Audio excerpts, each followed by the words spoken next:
Welcome back to The Narrative. Joining me now on The Narrative is Terry Finistiere. He's a sports commentator and sports analyst, and he has covered major championships, including Calistra Games and World Games. And an interesting bit, his first Calistra Games was covered in St. George's in 2000 or thereabouts, when Usain Bolt was a young athlete on the track. He's joining me now to speak about the Grenada Invitational, a world-class games that had been billed as a world-class games, attracted world-class athletes to St. George's over the years from 2017. There were 3 games in 2017, 2018, and 2019.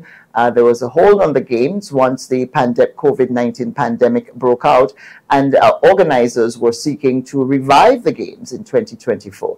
Then came the news that they would have to cancel after making preparations and announcing a list of 100 world-class athletes who were expected to join our sporting heroes here in Grenada, Kirani, James, and Anderson Peters, to compete at this event. They are saying economic problems have forced them to cancel. Dexter Mitchell, the face of the Grenada Invitational, making that announcement a few days ago in Grenada. Mr. Finistiere joins me now to talk about whether or not the Grenada Invitational can be saved, should it be saved, and what a loss it is, if it is a loss, to the world athletics community. Welcome to the program. Good day, and thank you very much for having me on. It's good to have you on. Thank you. Were you surprised at the news that the Grenada Invitational will not be happening anymore, that there was this abrupt announcement? The games were supposed to be held on Thursday, June 6th, in St. George's, cancelled. Yes, I was indeed surprised. In fact, I was making my plans to make my way to the Spice Isle. So just about now, I should have been on my way to the airport to head across to St. George's to provide coverage of the game as part of the Sportsmax team. Surprised and certainly disappointed, I must say. I was very much looking forward to being back in Grenada, being there for an event of this nature, an event of this magnitude, and such an important event, I think, for Caribbean athletes, for Grenada itself, and for just the growth and development of the sport in the region. And that the organizers, they had named, apart from our own James and Peters, they had also named Elaine Thompson, Hera, and Megan Tapper, as well as Rashid Broadbell, the champion in the 110 meters hurdles. Were you disappointed also that you would not be able to see the caliber of athletes running and competing in St. George's? Is this a loss? Are the athletes missing out a good opportunity as they prepare for bigger meets? It's an Olympic year. Well, there are always meets, but I think it's important for us as a region, and for us as a sub-region in particular, the OECS, to be able to provide opportunities for our up-and-coming athletes to be able to see some of the world's greatest, to provide opportunities for some of our athletes who may be on the cusp to be able to get exposed against top-level competition. We recently saw a meet here in just next door in Martinique, where a number of our Olympic level athletes from across the Caribbean were competing, from the British Virgin Islands, from St. Lucia, from Grenada, Guadeloupe. So, it's important for us to have that kind of competition, that kind of exposure, not just for the athletes themselves, not just for the elite athletes themselves, but also for the younger athletes to be able to see an example live in front of them. It must be recalled that the Grenada Invitational was actually not the first international meet that has been held in Grenada. Some years ago, we would have had the likes of Aline Francique and Aline Lett and so on competing in Grenada at, I think it may also have been called the Grenada Invitational, but certainly there has been previous international competition in Grenada before the stadium was redeveloped in 2016 for the Calistra Games. And that is such a vital aspect of development, to be able to see people who are competing at the highest level. You hear the names, maybe you watch them on television, but to be able to see and feel the likes of Anderson Peters, world champion, Kirani James, world champion, Olympic champion, to be able to see those individuals competing at home in front of their home crowd, I think is just a massive, massive thing. Nothing beats the privilege of being able to cheer from the starting line. Absolutely. You know, it's great to know that you're going to be able to see those guys in Paris on your local television stations or whatever have you. But what we saw pre-COVID with the Grenada Invitational, Laverne Spencer competed at the Grenada Invitational in the women's high jump. I think won it on a couple of occasions. We had Priscilla Loomis from Antigua and Barbuda also competing in that meet. We had Anderson Peter going up against Albert Reynolds out of St. Lucia. You know, two great competitors, both of whom have competed at the World Championships, won NACAC medals, both of them. Both have held the OECS javelin throw record at one point or another. So, you know, this, I think, plays a significant role in the development of the sport and the growth of the sport. And the Grenada Invitational was always a private event, privately owned. The Grenada government did put some seed money into it, into the various games, but it remained a strictly private event. Do you think that, given the potential of the games, both for sports tourism and as a showcase and a platform for athletics, that maybe there should have been greater state involvement in it that may have ensured its survival? Well, obviously, I'm not privy to the particulars of the conversations that may have taken place between the government of Grenada, the Grenada Athletics Association, and the organizers. But I do believe that there is room for events of this nature to be jointly owned and to be multi-sectoral.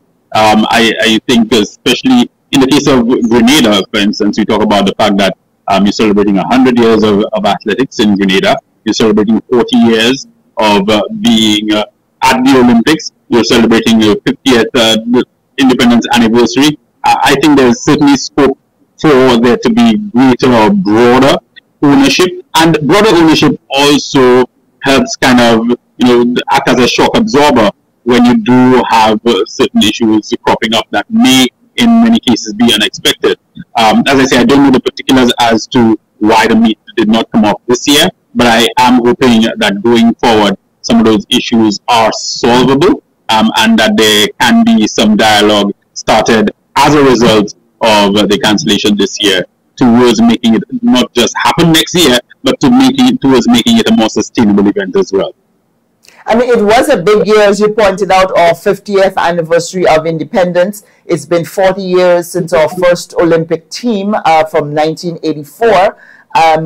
And so there was a lot to celebrate. One of the things that the organizers had announced was that the 51 athletes who have represented us so far in Olympic meets would be highlighted, would be showcased. That sort of visual for up-and-coming athletes so that they can see in living people the history of our athletics. That would have been impactful, would it? Yeah, I mean, to me, that is the sort of thing that you really want to encourage. And for decades, really, I've been pushing for us to have more competition within the Caribbean at various level amongst our athletes who are already at the elite level or athletes who aspire to get to the elite level. In the Caribbean right now, especially in the Eastern Caribbean, the World Indoor Championships recently, we saw 2 new world champions coming out of the OECS and coming out of the Windward Islands, in fact, in the persons of Julian Alfred in the 60 meters and the young lady coming out of the Commonwealth of Dominica, Thea Lafond, in the triple jump. So there are more great athletes coming from this region. They are more young. We saw at the Caribbean Games, we saw some tremendous accomplishments by athletes from the sub-region, from around the region.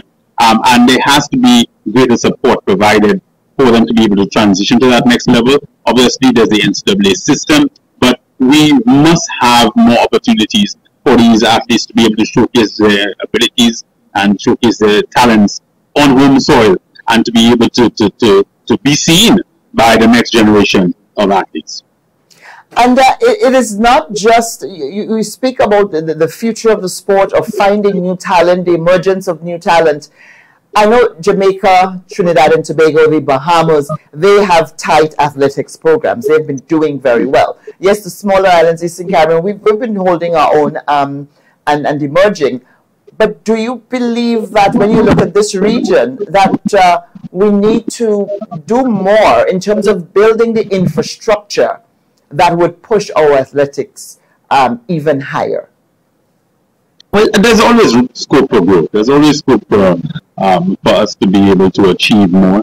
I think Grenada certainly is punching above its weight in terms of being able to produce world-class athletes. You have the brothers Victor and Felix competing in the decathlon. You have obviously produced World Indoor Championships, Nadine Francisca, outdoor champion in the person of Kirani. James Anderson Peters are doing tremendously well. So, you know, there are certainly those examples already, and there are some of those examples that should be inspiring more of our young people. But we do need to have stronger programs across the board in the sub-region in order to really lift a little bit higher, able to do more to grow the product. So we are starting to see some of the evidence of some of the programs that have been in place, but I think that those programs could certainly be made more robust, more sustainable, and be able to impact a lot more young people than is currently the case. You know, one of the things that we talk about in the sub-region is that people, and Felix in an interview with me on my program, we talked about that as well, where if you're a doctor or you're a lawyer, you're considered to be employed, gainfully employed, but if you're an athlete, people tend to think, well, you know, you're just an idler, you're not doing anything. Do you pick that up, and can you speak to that? How do we change that mindset if in fact it does exist? I think it still does exist, perhaps to a slightly lesser extent than it has done in the past. The feeling that people who are involved in sports are involved in recreation, and they no matter how successful they are, it's always felt that they are involved in recreation and just, you know, out there having a time.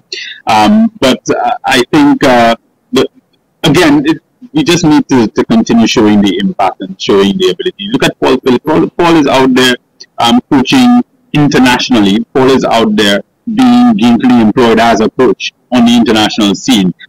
We see some of the great athletes who are the Aline Frantic right now is coaching as well. There's so many professions. Typically, unfortunately, I think perhaps in cricket. Cricket is the only sport in the Caribbean where I think universally, if you're a cricketer, people can say, hey, you know, you're working as a cricketer. But track and field, football, a lot of other sports, people are still seen as being just recreational. But there's so much scope, there's so much opportunity for us to do more, whether it be as athletes or as the support staff, as coaches, massage therapists, etc., etc. So there's so many professions that are directly or even tangentially aligned to sport that we can, in fact, take advantage of. And it really comes back to the education system and ingraining that in our young people from a very early age, that this is a pathway, this is a potential opportunity for you to be able to develop yourselves. This is an opportunity for you to be able to contribute to national development, to regional development. And we've seen very many examples that we can use to be able to inspire our young people and to be able to show them concretely that there is, in fact, a tangible pathway for you to use sport to be able to grow yourself, to be able to develop generational wealth, and to be able to become a significant contributor to your local and regional economy. Because as you were speaking there, what was going through my mind was that every great story I have heard of athletes who have done well, both in the sport and financially, did not come from some rich family who could afford to buy their spikes or buy their poles. It was always someone who was struggling and who managed to lift themselves and their families out of poverty because of that skill and prowess that they have in sports. So it does offer that potential and that example, as you said, creating generational wealth. Yep. You know, our decathlon champion, he was in my program, and he talked about he didn't have poles growing up for his pole vaulting. He didn't have poles growing up, and he used bamboo. He used bamboo to practice, you know, and that was such a moving and touching story. So it certainly is a good example.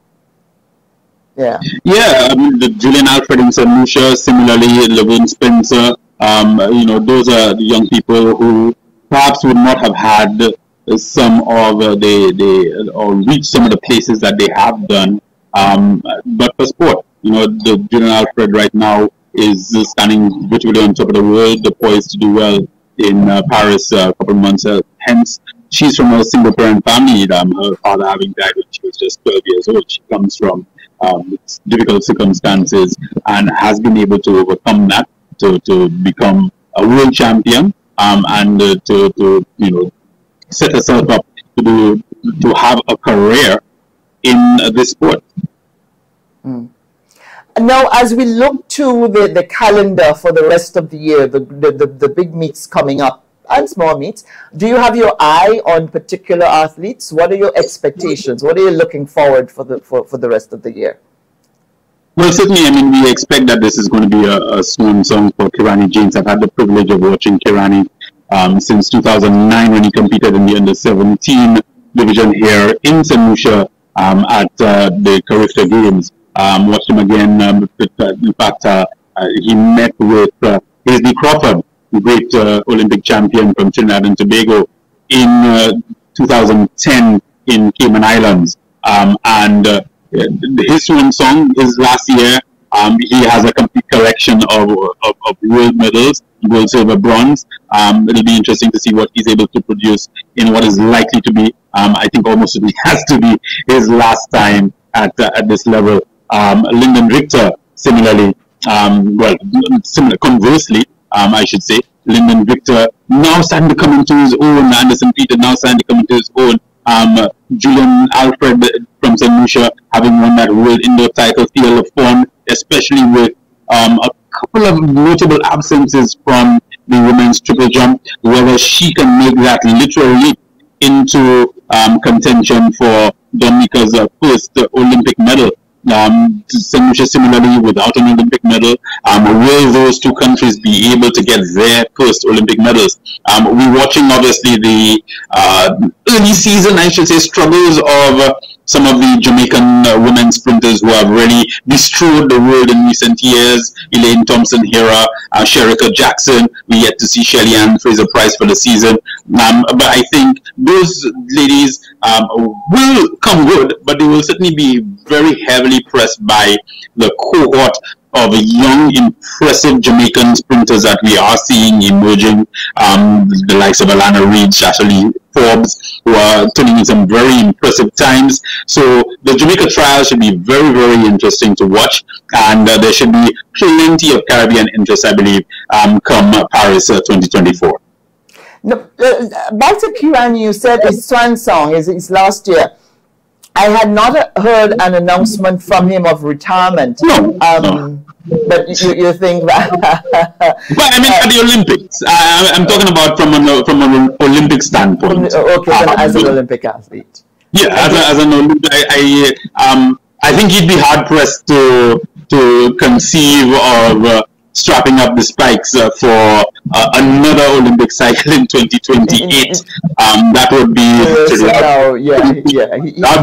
He would be long in the tooth by then, yes. Athletically speaking, yes. It's not over, but it has been a fantastic career for him. And I'm sure a lot of us will be very keen to see him do well. And he's one of those guys, is Kirani. He's not just loved by Grenadians or even just by Caribbean people, by Caribbean fans.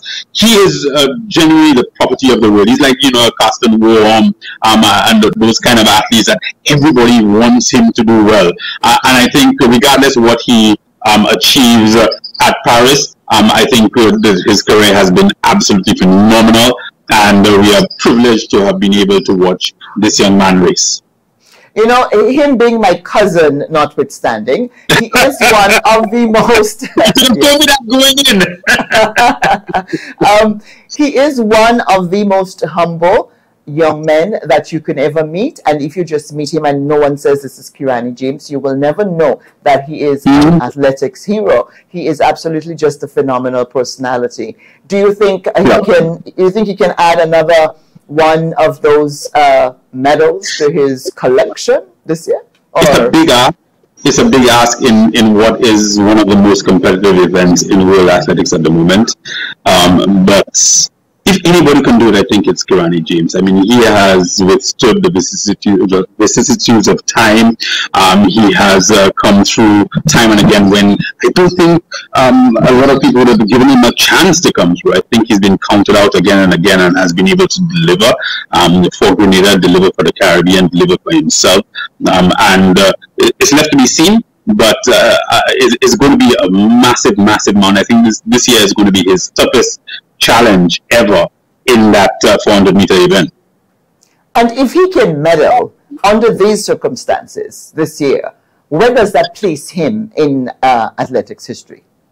He's already a legend. And if he is able to get an Olympic medal of any color this year, Kirani James achieves very, very rarefied air. He becomes a true icon of the sport.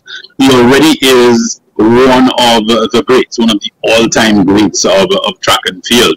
But if he's able to get yet another medal this year, I think Kirani James enters a whole new conversation in terms of where he sits in the pantheon of great Olympic athletes. All right.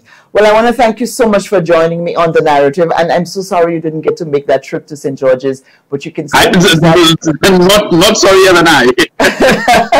But you know, you can still come. Grandad's Beach is still there, awaiting you, so you can still just make it a holiday trip where you don't have to work. I'll let my wife know. All right. Thank you so much for joining me, Terry Finistiere, sports analyst and commentator. Thank you so much, sir.